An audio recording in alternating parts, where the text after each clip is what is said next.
ચૈત્રી નવરાત્રિ શરૂ થતા પહેલા કરી લો આ જરૂરી કામ, ત્યારે જ મળશે પૂજાનું ફળ। ભારતમાં નવરાત્રિનો તહેવાર ખૂબ જ ધામધૂમથી ઉજવવામાં આવે છે। નવરાત્રિનો તહેવાર વર્ષમાં 4 વખત આવે છે, જેમાં ચૈત્ર અને આસો મહિનામાં આવતી નવરાત્રિનું વિશેષ મહત્વ છે। ચૈત્રી નવરાત્રિ દરમિયાન માં દુર્ગાના 9 સ્વરૂપોની સતત 9 દિવસ સુધી ખૂબ જ વિધિપૂર્વક પૂજા કરવામાં આવે છે। આ વખતે ચૈત્ર શુક્લની પ્રતિપદા તિથિ 8 એપ્રિલે રાત્રે 11:50 કલાકે શરૂ થશે અને બીજા દિવસે 9 એપ્રિલે રાત્રે 8:30 કલાકે સમાપ્ત થશે। આવી સ્થિતિમાં 9 એપ્રિલથી ચૈત્રી નવરાત્રિનો પ્રારંભ થશે।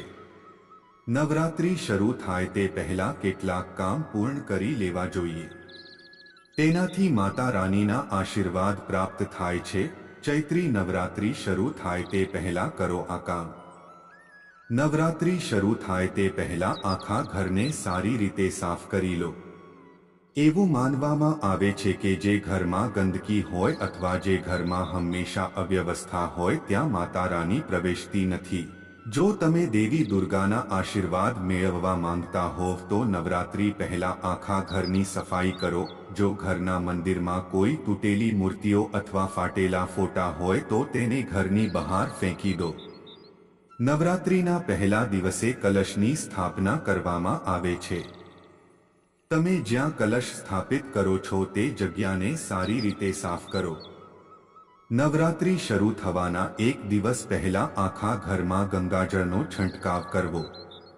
આ પછી ઘરના મુખ્ય દ્વાર પર સ્વસ્તિક બનાવો।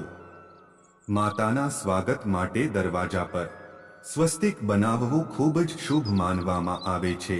નવરાત્રિ ઉપવાસ અને પૂજા માટેની સામગ્રી અગાઉથી એકત્રિત કરો। જો તમે 9 દિવસ માટે ઉપવાસ કરો છો તો નવરાત્રિ શરૂ થાય તે પહેલા બિયા સાથેનો લોટ, ચોખા, સાબુદાણા, રોક મીઠું, ફળો, સૂકો મેવો અને મગફળી જેવી વસ્તુઓનો ઓર્ડર આપો। નવરાત્રિ દરમિયાન માતાના 9 સ્વરૂપો અને 9 રંગોનું વિશેષ મહત્વ છે। માતાના દરેક સ્વરૂપને એક રંગ સમર્પિત છે। આ 9માંથી કયા દિવસે તમે કયા કપડાં પહેરશો તે અગાઉથી પસંદ કરો। તેનાથી તમને માતા રાનીની પૂજા કરવામાં સરળતા રહેશે। નવરાત્રિ દરમિયાન 9 દિવસ સુધી હજામત કરવી, વાળ કે નખ કાપવા અશુભ માનવામાં આવે છે। તેથી જો તમારે આ બધી વસ્તુઓ કરવી હોય તો નવરાત્રિ શરૂ થાય તે પહેલા તેને પૂર્ણ કરો। જો તમે માંસાહારી છો તો નવરાત્રિની શરૂઆત પહેલા ઘરમાંથી તમામ તામસિક ખોરાક કાઢી નાખો। લસણ અને ડુંગળી પણ છોડી દો। નવરાત્રાના દિવસોમાં સાત્વિકતાનું સંપૂર્ણ પાલન કરવામાં આવે છે। અગત્યની સૂચના, અહીં આપેલી માહિતી માત્ર માન્યતાઓ અને જાણકારીઓ પર આધારિત છે અને ઇન્ટરનેટ અને ન્યૂઝપેપરના માધ્યમથી લેવામાં આવી છે।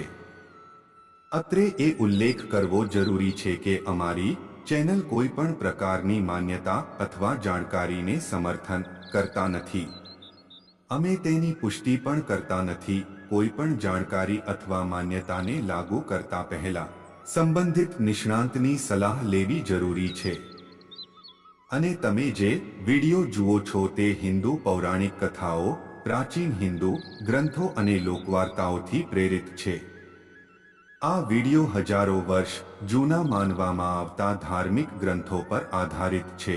મહેરબાની કરીને નોંધ કરો કે અમારો હેતુ કોઈ ચોક્કસ વ્યક્તિ, સંપ્રદાય અથવા ધર્મની લાગણીઓને ઠેસ પહોંચાડવાનો નથી। અમારો વિડિયો પસંદ આવે તો લાઇક, શેર, સબસ્ક્રાઇબ કરજો। ધન્યવાદ મિત્રો।